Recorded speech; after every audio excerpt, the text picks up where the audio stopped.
Hello every one. ഇന്ന് നമുക്ക് കടച്ചക്ക വെച്ചിട്ട് തോരൻ ഉണ്ടാക്കാം. അതിനിതാ വൃത്തിയാക്കി കട്ട് ചെയ്ത് ഞാൻ കുക്കറിൽ ഒരു വിസിലാണ് വെക്കുന്നത്. എണ്ണ ചൂടാക്കി അതിലേക്ക് കടുക് പൊട്ടിച്ചു, കരിവേപ്പില ഇട്ട് കൊടുത്തു, സവാള, പച്ചമുളക് നന്നായിട്ടൊന്ന് വഴറ്റിയെടുത്തു.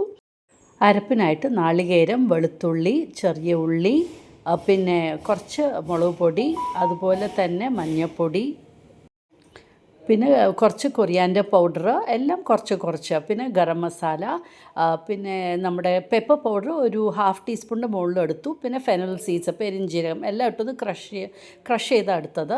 ഇപ്പോൾ ഇതാ സവാള ഒന്നായിട്ടുണ്ട്. അതിലേക്ക് തേങ്ങാക്കൊത്തും ആഡ് ചെയ്ത് കൊടുത്തൊന്ന് വഴറ്റി.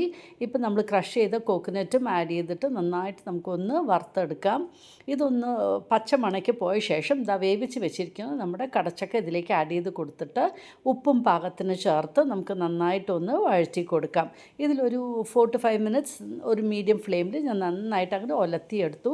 നല്ല ടേസ്റ്റി ആയിട്ടുള്ള കടച്ചക്ക തോരൻ റെഡി ആയിട്ടുണ്ട്.